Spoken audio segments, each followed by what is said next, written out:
cumprimentar o Sr. Presidente da Câmara Municipal de Braga, os Srs. Vereadores, todos os deputados da Assembleia Municipal, Srs. Presidentes de Junta de Freguesia, autoridades militares, civis aqui presentes, cidadãos de Braga e, obviamente, uma palavra muito especial para os deputados da Assembleia Constituinte eleitos pelo Círculo de Braga, que é uma das razões pelas quais estamos aqui, que é para celebrarmos os 50 anos da Constituição Portuguesa e reconhecermos o papel que os deputados da Assembleia Constituinte, em particular os do Círculo de Braga, tiveram nesse momento tão importante do nosso país.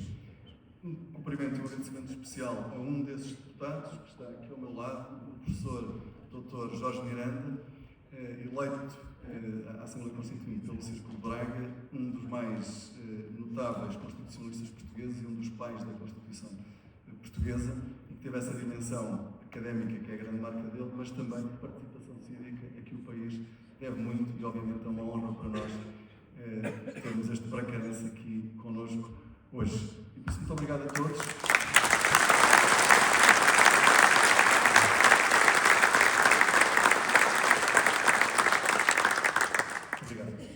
Muito obrigada, Sr. Presidente. E agora sim, vou passar a palavra ao professor Dr. Jorge Miranda para revisitarmos a história e também termos boas memórias. Sr. Presidente da Assembleia Municipal de Braga, senhoras e senhores, é com muita satisfação e não sem emoção que eu me encontro aqui para intervir numa sessão comemorativa dos 50 anos da Constituição da República Portuguesa de 1976. Tenho apenas 30 minutos para intervir e, portanto, vou tentar ser o mais claro e sintético possível. Comecei por dizer que a Revolução de 25 de Abril de 1974 se desenrolou durante 2 anos até a aprovação da Constituição e até a entrada em funcionamento dos órgãos de soberania neoprevistos. 25 de Abril de 1964, a Revolução. E há várias fases até a entrada em vigor da Constituição. A primeira fase é a do primeiro governo provisório, em que domina o General Spínola.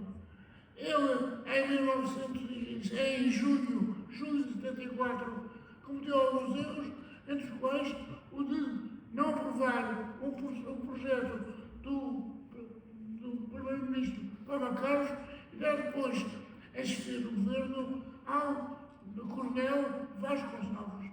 Entrando-se então na fase chamada de Gonçalvismo. Queria ter o seu cume em 28 de setembro, quando o General Spínola ainda tentou inverter a situação, mas foi derrotado e foi nomeado, por exemplo, e assumiu a presidência da República o General Costa Gomes. Então-se aí num período complicado.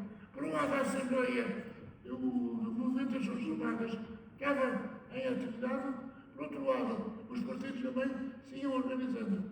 E isso ia assim até 11 de março de 1975, quando mais uma tentativa do General Spínola, ao que parece, de uma certa forma, iria ser derrotada e ter-se-ia na fase chamada do verão quente, do outono escaldante, em que o gonçalvismo atingiria o seu auge e em que haveria grandes perturbações da vida política.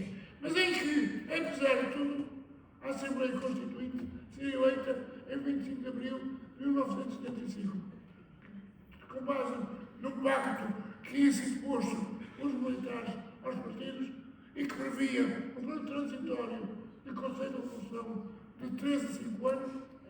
Apesar de tudo, a Assembleia Constituinte foi eleita. E esse dia é um dia glorioso para os portugueses, porque nesse dia votaram mais de 91% dos cidadãos.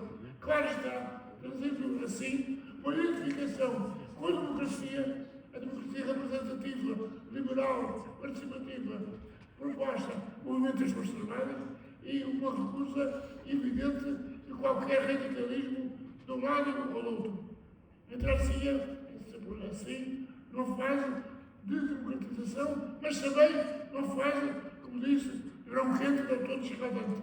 A Assembleia Constituinte, eleita como se deve funcionar em 2 de junho de 1975, como se deve funcionar com tranquilidade, com um esforço pluralista de se chegar a consensos, mas em que haveria tentativas várias para pôr em causa os resultados dos seus trabalhos.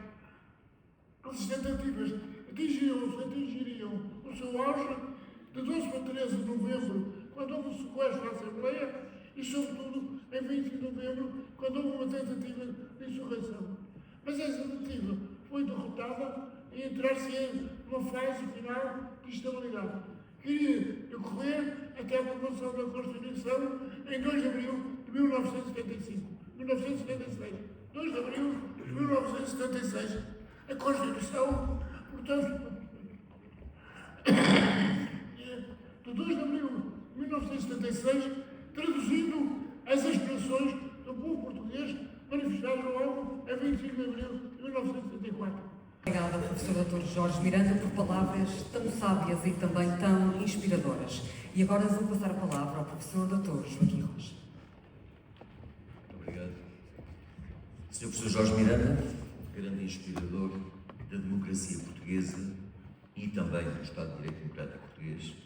Sr. Professor Fernando Alexandre, Presidente da Assembleia Municipal de Braga, Sr. Presidente da Câmara Municipal de Braga, Sr. Dr. João Rodrigues, vereadores e restante corpo técnico e político do município de Braga, senhores deputados municipais, deputados eleitos e deputados por inerência, minhas senhoras e meus senhores, restantes autoridades civis, políticas, militares e eclesiásticas. Numa cerimónia evocativa e, mais do que isso, comemorativa da Constituição, não podemos deixar passar em claro, em primeiro lugar, os méritos dessa Constituição e o muito que ela nos trouxe e até hoje nos dá. Mas também não podemos deixar passar em claro as faltas de virtude, as fragilidades e mesmo os vícios que essa Constituição pode transportar até aos dias de hoje. Quanto às virtudes, e numa leitura, admito, possivelmente subjetivista, salientaria 3 grandes pilares que foram trazidos com a Constituição de 76, que perduram até aos nossos dias e que quase assumiria que ninguém nesta sala e ninguém em Portugal se atreveria a colocar em causa e a eventualmente retroceder. O primeiro desses pilares, o sufrágio universal. É a primeira vez na história portuguesa que, com a amplitude que a Constituição de 76 prevê, os portugueses tiveram acesso a um sufrágio universal, livre, igual, direto, secreto e periódico. E essa grande conquista de 76, que hoje damos como adquirida e hoje não colocamos em crise nem em causa, não pode ser desvalorizada. Foi com 76 e com a Constituição de 76 que esta amplitude democrática foi conseguida e tem sido mantida até aos nossos dias. O segundo grande pilar, estamos a vivenciá-lo aqui hoje, o poder local. Também nunca, historicamente, tivemos um poder local tão sólido, tão forte, tão impregnado politicamente e tão autónomo como a partir de 76. E a evolução que tivemos, mesmo desde 76 até aos dias de hoje, não obstante algumas vicissitudes que temos que assinalar, essa evolução, dizia, é uma evolução francamente positiva. E o terceiro pilar, perdoem o subjetivismo, se calhar o mais importante de todos, aqueles que eu mais chamaria a atenção e mais colocaria no centro da virtude da Constituição de 76, o Estado Social. Foi com 76 que, pela primeira vez na história portuguesa, tivemos um Estado de Direito e democrático, ao mesmo tempo social. E esta obra, esta tarefa de socialidade, que não incumbe apenas ao Estado, que incumbe também aos privados, e aqui para o que nos interessa, também às autarquias locais, aos municípios e às freguesias, penso que é, desculpa o exagero, a joia da coroa da Constituição de 76. A ideia de socialidade, a ideia de solidariedade vinda, designadamente, do Estado. A ideia de que em momentos de carência, de desproteção, de fragilidade, de abandono, podemos ter alguém que nos auxilia, essa ideia, diria, é insubstituível e, sendo uma das marcas genéticas da Constituição de 76, e sabendo também que hoje existem momentos e movimentos que colocam essa dimensão social em crise, sendo uma marca genética, diria eu, é um dos pilares da Constituição que penso que deveríamos estar todos de acordo no sentido de não o abandonar. Estes 3 pilares, então, sufrágio universal, poder local forte e autónomo e socialidade, são as grandes virtudes que desde 76 até hoje, na minha perspectiva, nos têm acompanhado. Porém, ao lado das virtudes, e como qualquer texto político, como qualquer texto jurídico, como qualquer compromisso social, também a Constituição de 76 apresenta algumas, diria, no mínimo alguns equívocos e mesmo algumas fragilidades. Antes de apontar aquela que me parece a fragilidade mais significativa para ser referida no dia de hoje, que é um certo déficit de cultura democrática, que já me vou referir daqui a pouco, gostava de salientar um ou 2 aspectos prévios que, embora não tematizados diretamente na Constituição de 76, arrancam da visão da Constituição de 76 sobre o assunto. E a sua omissão e o seu silêncio parece que acabam por corroer os pilares de virtude que falei há pouco. Estou a falar da cultura pouco exigente de deveres fundamentais. Nós olhamos para a Constituição, e o professor Jorge Miranda acabou de o dizer muito bem há pouco, com um catálogo extensíssimo de direitos. E ainda bem que assim é. E ainda bem que essa Constituição tem os direitos que não são apenas letra morta e pretende efetivá-los e levá-los à prática, no domínio da saúde, no domínio da educação, no domínio da proteção ambiental, no domínio do urbanismo, no domínio da proteção da infância, da juventude, da velhice, etc. Porém, a Constituição também prevê, e muitos de nós não têm essa percepção, também prevê deveres fundamentais. Expressamente tipificados no próprio texto. Ao lado do direito à saúde, há o dever de promover a saúde individual e a saúde coletiva ou a saúde pública. Ao lado do direito a um ambiente sadio, há o dever de proteger o ambiente.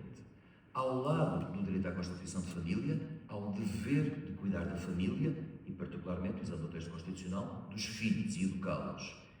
E já agora, o ponto fulcral, ao lado dos direitos de participação cívica e de benefício do Estado Social, há também o dever de pagar impostos.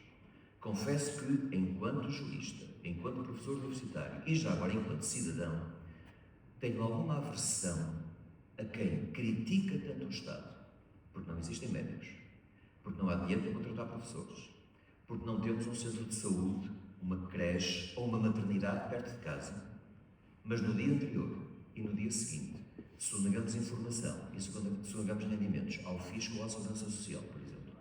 Isto é, romper o contrato social. E embora a Constituição não aluda diretamente à evasão como uma das batalhas a travar, evasão e fraude já agora, embora a Constituição não aluda, resulta implicitamente do texto constitucional que, tratando-se de um compromisso, é um compromisso que deveria ser levado a sério por todos. A Constituição não prevê apenas direitos, prevê também deveres. Fechado este parênteses, dizia então que